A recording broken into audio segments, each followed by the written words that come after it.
Hello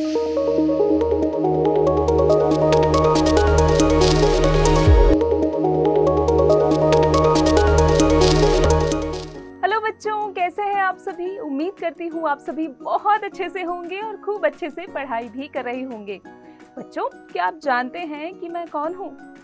जी हाँ बच्चों, मैं हूँ आपकी टीचर और मेरा नाम है मनीषा झा। बच्चों, हिंदी में हम क्या क्या पढ़ने वाले हैं? क्या क्या पढ़ेंगे? रोचक कहानियों के बारे में, संवाद के बारे में और कविताओं के बारे में। तो बच्चों, कक्षा की शुरुआत करते हैं। बच्चों, पाठ है माँ कह एक कहानी। बच्चों, ये एक कविता है।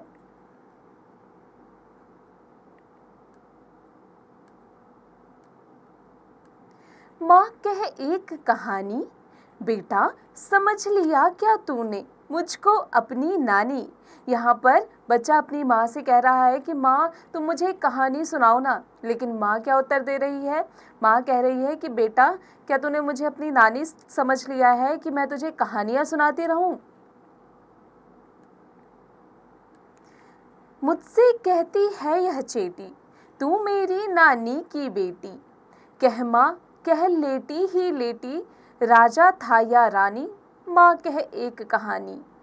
बेटा कह रहा है कि माँ मुझसे ये चोटी कह रही है कि तू मेरी नानी की बेटी है। माँ तू लेटी लेटी ही सही, लेकिन मुझे कहानी सुना देना। माँ मुझे बता कि राजा था या कोई रानी थी उस कहानी में।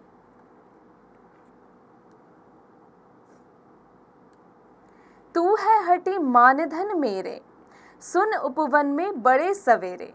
तात भ्रमण करते थे तेरे, जहाँ सुरभि मनमानी, जहाँ सुरभि मनमानी। तू एक हटी है, तू मेरी मानधन है। सुन उपवन में सवेरे, वहाँ पर जो तितलियाँ हैं वो भ्रमण करते थे, जो फूल है वो अपनी मनमानी करती थी, जहाँ पर सुरभि अपनी मनमानी करती थी। यानी यहाँ पर फूलों को कहा जा रहा है। हाँ माँ, यही कहानी। वर्ण वर्ण के फूल खिले थे, झलमल कर हिम बिंदु मिले थे। हल्के झोंके हिले मिले थे, लहराता था पानी।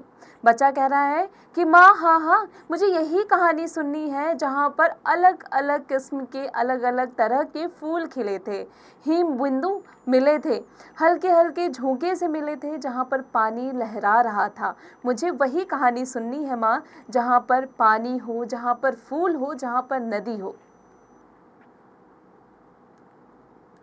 लहराता था पानी, हाँ हाँ यही कहानी।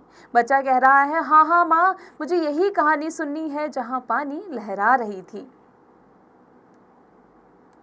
गाते थे खग कलकल स्वर से, सहसा एक हंस ऊपर से।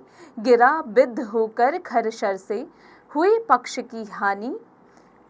बच्चों, यहाँ पर बताया जा रहा है कि जहाँ पर कल कल मीठे मीठे स्वर में जो खग गाते थे, हंस जो ऊपर नदियों के ऊपर चलती थी, जहाँ पर जो खर शर होते थे, जो विद्ध होते थे, पक्ष की जहाँ पर हानि होती थी। हुई पक्ष की हानि, करुणा भरी कहानी। हाँ माँ, मुझे यही कहानी सुननी है जहाँ पर पक्ष की हानि हुई है। ये करुणा भरी कहानी है माँ, मुझे यही कहानी सुननी है।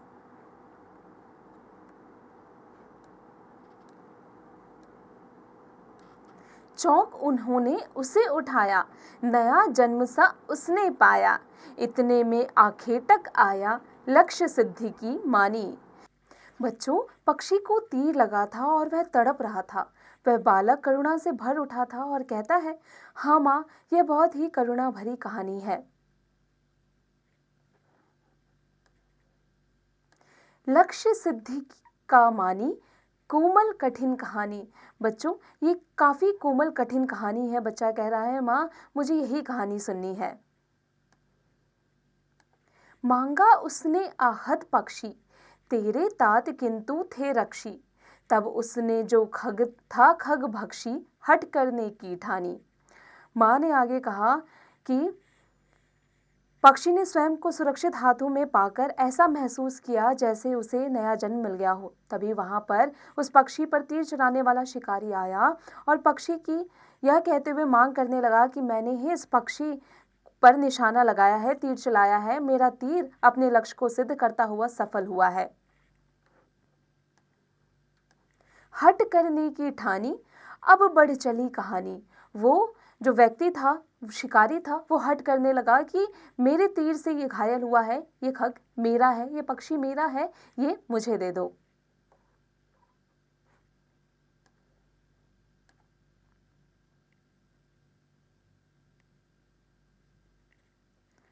हुआ विवाद सदै निर्दय में, अभय अग्राही थे स्व विषय में।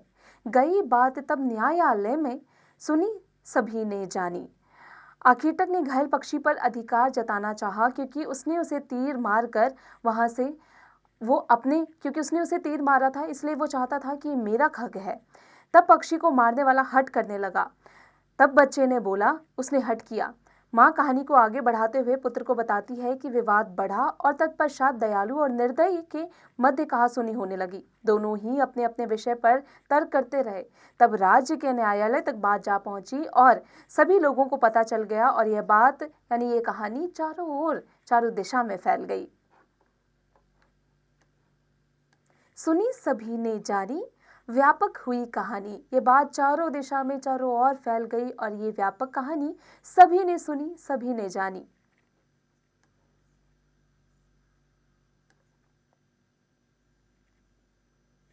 राहुल तू निर्णय कर इसका, न्याय पक्ष लेता है किसका। कह दे निर्भय जय हो जिसका, सुन लूं तेरी बानी। यहाँ पर राहुल कहता है, माँ मैं क्या कहूँ, मैं तो इसे कहानी के रूप में सुन रहा हूँ, किंतु इतना जरूर कहूंगा कि यदि किसी को कोई आक्रण बिना किसी अपराध के मारता हो तो क्या किसी दूसरे को उसकी रक्षा नहीं करनी चाहिए। मारने वाले से रक्षा करने वाला बड़ा होता है। न्याय सदैव दया का पक्षधर होता है। पुत्र की बात सुनकर माँ कहती है, माँ मेरी क्या बानी, मैं तो सुन रहा कहानी। पुत्र कहता है, माँ तो मैं क्या कहूँ, मैं तो कहानी सुन रहा हूँ। कोई निरपराध को मारे, न्याय क्यों कर उसे उबारे। रक्षक पर भक्षक को वारे, न्याय दया का दानी। पुत्र की बात सुनकर माँ कहती है, पुत्र कहता है कि माँ न्याय तो यही कहती है कि जो मारने वाले से बचाने वाला बड़ा होता है, तो न्याय की नजरों में तो बचाने वाला ही सबसे सर्वोत्तम है, सबसे बड़ा है।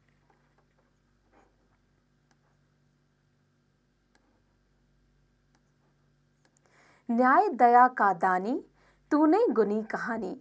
बच्चों, यहाँ पर पुत्र की बात सुनकर माँ कहती है कि पता चल गया कि ये कहानी तुम्हें अच्छी प्रकार से समझ आ गई है और तुम इस कहानी के मूल्यों को भली भांति जीवन में उतारोगे। तुम्हें समझ में आ गया है कि कैसे हमें दूसरों की रक्षा करनी चाहिए और कैसे न्याय का दामन थामना चाहिए, कैसे सच्चाई की हमेशा जीत होती है।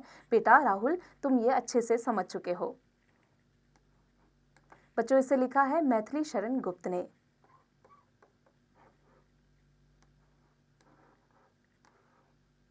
कवि परिचय। मैथिली शरण गुप्त का जन्म उत्तर प्रदेश में झांसी के निकट चीरगांव में 3 अगस्त सन 1886 ईस्वी को हुआ था। इनके पिता रामशरण गुप्ता तथा भाई सिया रामशरण गुप्त भी प्रसिद्ध कवि थे। इन्होंने चीरगांव तथा झांसी के मैकडॉनल्ड स्कूल में शिक्षा प्राप्त की। फिर घर पर रहकर स्वाध्याय से हिंदी, संस्कृत तथा बांग्ला साहित्य का ज्ञान प्राप्त किया। मैथिली शरण गुप्त की कविताओं का मूल स्वरूप राष्ट्रीय तथा सांस्कृतिक है। इनकी कुछ प्रमुख रचनाएं हैं यशोधरा, सांकेत, पंचवटी, जयद्रथ, वध, भारत भारती। भारत सरकार द्वारा पद्म भूषण से भी इन्हें अलंकृत किया गया था। ये 12 वर्ष तक राज्यसभा के मनोनीत सदस्य रहे थे। बच्चों, अब आगे बढ़ते हैं। शब्द पिटारा वर्ड मीनिंग्स।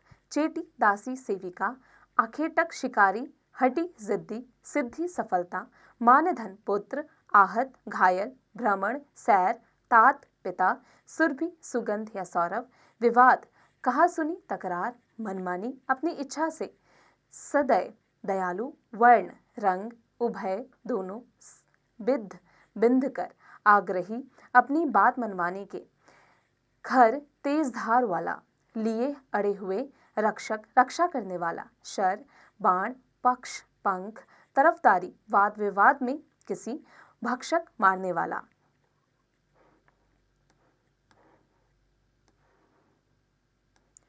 श्रुतलेख डिक्टेशन, लालची दुकानदार, शिकायत कृपया, पसंद सिर्फ, मृत्यु जवाब, पुरुष। अभ्यास एक्सरसाइजेस। मौखिक ओरल, निम्नलिखित प्रश्नों के मौखिक उत्तर दीजिए। बच्चों यहाँ जो क्वेश्चन दिए गए हैं, प्रश्न दिए गए हैं, उनका उत्तर आपको मौखिक रूप में देना है। इसका अभ्यास स्वयं कीजिएगा।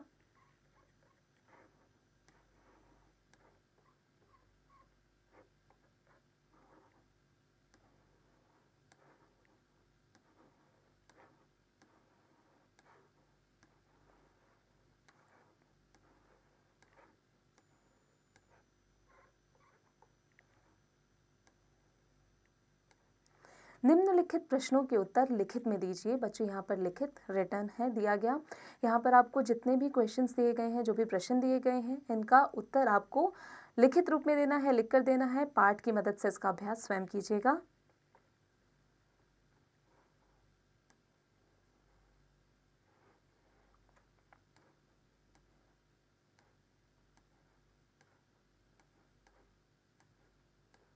सही उत्तर पर सही का निशान लगाइए। हुआ विवाद सदय निर्दय में, उभर आग्रही थे स्व विषय में, गई बात तब न्यायालय में, सुन सभी ने जानी, सुनी सभी ने जानी, व्यापक हुई कहानी। किन दोनों के बीच विवाद हो रहा था बच्चों? शिकारी और सिद्धार्थ। स्व विषय का क्या अर्थ है? अपना विषय। उभय शब्द का क्या अर्थ है? दो व्यक्ति।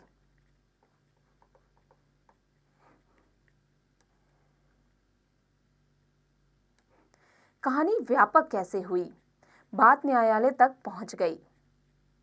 मां मेरी क्या बानी, मैं सुन रहा कहानी, कोई निरापराध को मारे, न्याय क्यों कर उसे उबारे, रक्षक पर भक्षक को वारे, न्याय दया का दानी, न्याय दया का दानी, तूने गुनी कहानी।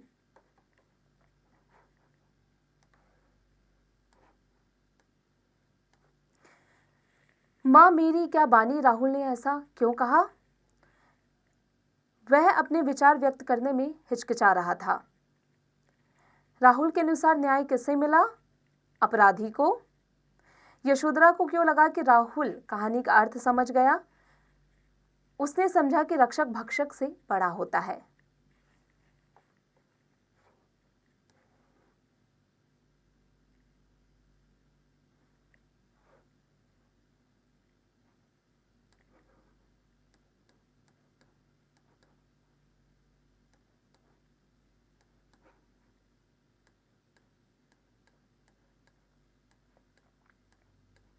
भाषा ज्ञान, लैंग्वेज नॉलेज। नीचे दिए गए शब्दों में से गलत विकल्प छांटिए। व्यथा, अनुचर, तरंग, तपोवन, गडरिया, चंपा।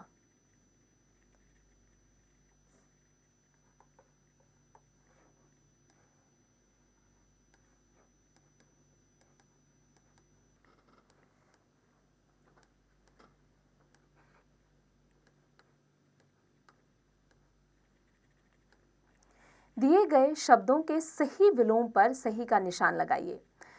जैसे बच्चों, सदय, निर्दय, सरल, कठिन, रक्षक, भक्षक, विपक्ष, निष्पक्ष, अन्याय, न्याय, लाभ, हानि।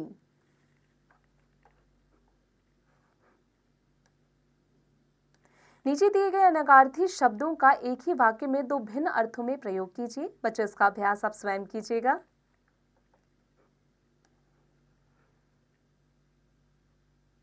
रचनात्मक कौशल, क्रिएटिव स्किल। पक्षियों के गिरे हुए पंखों को एकत्रित कीजिए और उन पक्षियों की जानकारी प्राप्त कर कक्षा के डिस्प्ले बोर्ड पर लगाइए। वृक्ष और मानव, पक्षी और शिकारी के वार्तालाप को कविता में लिखिए। गौतम बुद्ध के जीवन से संबंधित कहानियां तथा जातक कहानियां पढ़िए। कविता को कहानी या नाटक के रूप में लिखिए तथा कक्षा में प्रस्तुत कीजिए। बच्चों, इसका अभ्यास स्वयं कीजिएगा।